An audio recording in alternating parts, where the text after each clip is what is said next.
Personnel soignant testé positif, mais prié de travailler, Epicura évoque une erreur de communication. Erreur de communication? Erreur de communication ou pression maximale sur le personnel soignant? Que s'est-il passé au sein du groupe hospitalier Epicura, 3 hôpitaux, Ath, Ornu et Beaudour? La semaine dernière, le courrier d'information interne au personnel précise les dispositions en cas de maladie. Voici ce qu'on y lit. Si vous faites partie du personnel soignant, que vous présentez une température supérieure à 38,5 et des symptômes d'infection aiguë des voies respiratoires, vous serez testé. Si vous êtes positif et capable de travailler, nous avons besoin de vous. Travailler en milieu hospitalier quand on est positif, et donc assurément contagieux? Voilà une demande qui a fait bondir beaucoup de médecins et de membres du personnel infirmier. Nous avons contacté plusieurs d'entre eux qui nous ont affirmé être profondément choqués, mais difficile d'obtenir des témoignages. La direction a donné la consigne stricte de ne pas parler aux médias. Les langues se délient quand même. Un membre du personnel nous livre ceci, nous qui pensions naïvement avoir un minimum de considération de la part de la direction au vu du travail particulièrement lourd et risqué, qui nous est imposé actuellement, à la lecture de ce mail nous demandant de venir travailler dans les conditions que vous connaissez, quelle ne fut pas notre réaction? Déception, dégoût, profonde colère, incompréhension, pas de mots assez forts pour qualifier cette attitude de leur part. Contactée, la direction se limite d'abord à nous dire qu'il n'y a pas de problème, que le groupe hospitalier applique à la lettre les recommandations de Sciences Anno. L'Institut de santé publique indique pourtant dans sa procédure pour les hôpitaux que pour les membres du personnel présentant des symptômes faibles sans fièvre, un prélèvement n'est pas requis. Si l'état clinique le permet, le travail est autorisé. Mais s'il y a des symptômes respiratoires et de la fièvre, un test est requis. Si le cas est confirmé, l'isolement à domicile est indiqué pendant minimum 7 jours après le début des symptômes. Voilà qui ne correspond pas vraiment au courrier d'Epicura. Placée face à cette évidente contradiction, la direction mal à l'aise nous rappelle et affirme qu'il y a eu une erreur de communication, une mauvaise traduction de la procédure adoptée par l'hôpital. On imagine pourtant bien que le service communication de l'hôpital soumet ses publications à la relecture de la direction et des médecins, surtout quand il s'agit d'une situation aussi délicate. Nous avons été trop légers dans la manière de relire la communication, reconnaît Fabienne Drault, directrice générale adjointe d'Epicura, mais je viens de reprendre le PV de la réunion que nous avions eue juste avant et dans ce document, on précise bien les mesures d'éviction de 7 jours. On ne doit pas nous jeter dans la fosse aux lions, cette thèse de l'erreur, notre interlocuteur n'y croit pas du tout, ils l'ont fait en connaissance de cause. Cette personne évoque les pressions sur le personnel, quand les gens commençaient à tomber malades, les cadres passaient dans les services, et nous disaient que si on était malade, on serait écarté maximum 1 semaine et encore, si on avait de la température, non, ils savent très bien ce qu'ils font. Comme d'autres membres du personnel, il invoque les risques de contamination des patients et des collègues. Nous ne sommes pas un bout de viande que l'on jette dans la fosse aux lions.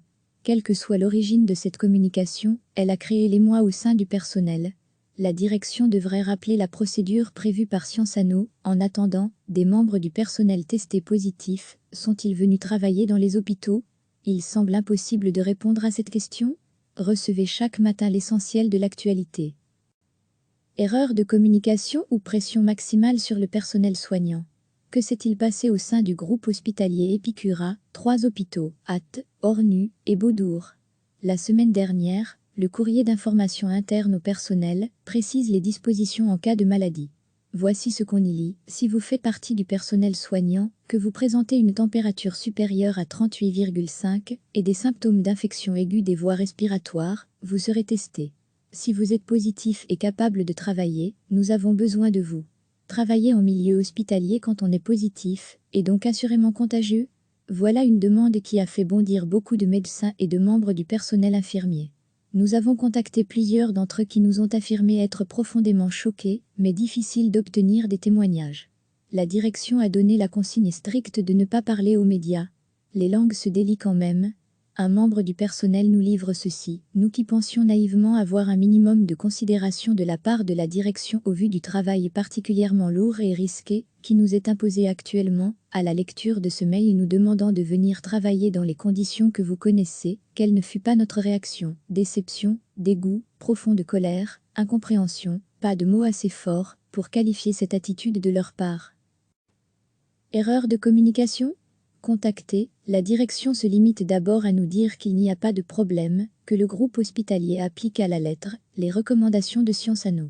L'Institut de santé publique indique pourtant dans sa procédure pour les hôpitaux que pour les membres du personnel présentant des symptômes faibles sans fièvre, un prélèvement n'est pas requis. Si l'état clinique le permet, le travail est autorisé. Mais s'il y a des symptômes respiratoires et de la fièvre, un test est requis. Si le cas est confirmé, l'isolement à domicile est indiqué pendant minimum 7 jours après le début des symptômes. Voilà qui ne correspond pas vraiment au courrier d'Epicura. Placée face à cette évidente contradiction, la direction mal à l'aise nous rappelle et affirme qu'il y a eu une erreur de communication, une mauvaise traduction de la procédure adoptée par l'hôpital. On imagine pourtant bien que le service communication de l'hôpital soumet ses publications à la relecture de la direction et des médecins, surtout quand il s'agit d'une situation aussi délicate.